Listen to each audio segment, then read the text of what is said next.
For the government this morning, Andrew Bowie? Yes, you got it right. As in the Bowie knife. Yes, actually. OK, there we go. 40 million British voters, details accessed by China after it hacked the Electoral Commission in 2021. Why is it only now that we're hearing about it? Well, look, you wouldn't expect me to be able to go into more detail on issues of national security. I'm sure we'll be hearing more in the course of the day from the relevant ministers and the relevant departments. But this government takes the physical and indeed cyber security of the British people incredibly seriously, which is why we've bolstered the powers of our intelligence and security services of the past few years, and which is why we'll be finding out a lot more today about the actions we'll be taking in future to ensure this sort of thing cannot happen. Shocking, though, isn't it? Yeah, it's terrible. The Electoral Commission can be hacked in such an easy way. Apparently, it had happened that same year, and it was found that their cyber security measures were just not good enough. Yeah, look, it is incredibly worrying, disturbing. I'm sure we'll find out more details in the course of the day. I can't say much more just now, sitting here at this time in the morning, but I can tell you that the government... people that... absolutely. Every step will be taken to ensure that moving forward, the safety and security of the British people online and indeed physically is determined. And, you know, it has been in the past as well. That's why we've taken the action that we have. What are we doing about tightening security as a result of what happened in Moscow? Look, as a result of what happened in Moscow, the British government takes, as I said, the security of the British people incredibly seriously. We keep the terrorist threat under constant review in this country, and we will stop at nothing to ensure that British people are kept safe. The US ambassador to the UK has done an extensive interview with us on Sky News today. She told us that Russia won't stop at Ukraine if they are successful. Do you agree? Yeah, absolutely. I think that's why support for Ukraine is imperative. We are very proud of the leading role that Britain has taken in supporting the Ukrainian government and the Ukrainian people in their fight for democracy and freedom against unprovoked and illegal action by Vladimir Putin. We need to see this through to the end. We are supporting Ukraine to that endeavour, and that is why the British government has committed so much money and indeed equipment to supporting the Ukrainian armed forces in their incredibly brave fight to stand up for their country.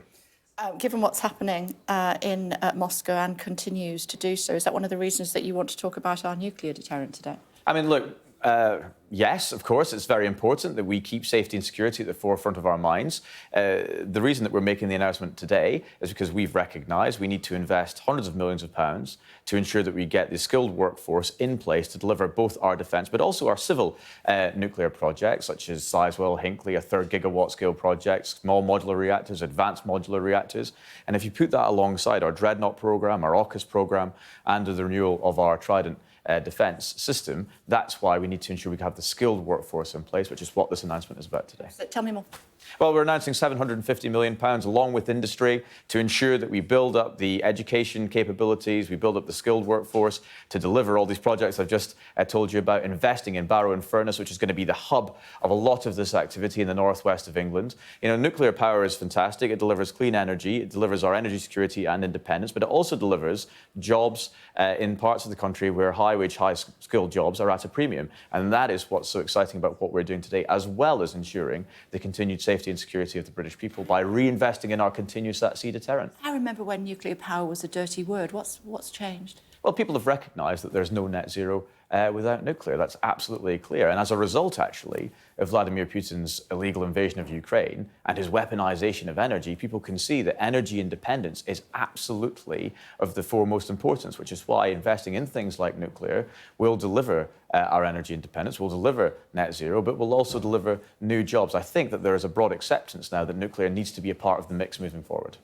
A word for the most famous woman in the world, the Princess of Wales. Some suggestions in this morning's newspapers, including the Daily Telegraph, suggesting that China, Russia and Iran may have had something to do with the disinformation about the Princess of Wales, which is swirling around on social media in an effort to destabilise the UK.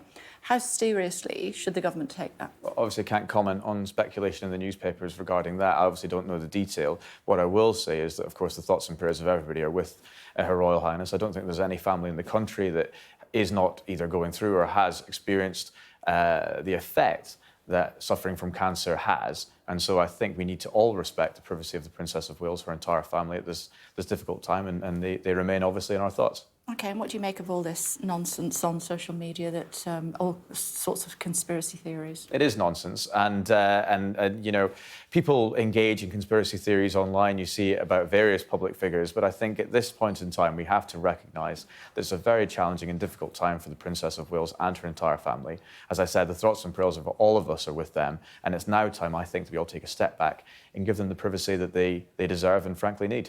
I'm reading again this morning in the newspapers that train drivers could be earning something like £100,000 a year because they've done a deal with Avanti Northwest Trains. That will be funded by taxpayers. Jeremy Hunt says £100,000 is not a huge salary. What do you think? Well, I think £100,000 is a very good salary. It's a commercial decision between Avanti and their drivers, the level at which salary is determined. I think the British people will just be very pleased that the train drivers are getting back to work, that these rolling strikes that we've seen over the past couple of years will be coming to an end, and that the country can finally move on. But as I said, it's a commercial decision for Avanti, and I'm sure there's very good wage that the drivers are receiving. It's taxpayer funded, though, isn't it? Yes, it will be taxpayer funded, but it is a commercial decision because that money is allocated to Avanti and other railway companies to do with as they please. And this very good wage, which these drivers have negotiated, I hope will lead to the end of the strikes and allow the British people to get about their daily business. So you think it's a very good wage, and the Chancellor thinks it's not a huge salary? I think it's a very good wage, and I think that what we need to see now is these drivers accept that and get back to work so that people can get on with their daily lives. OK, it's good to see you. Thanks very much. And you, thank you very much. Much appreciated, Mr. Bowie. Thank you.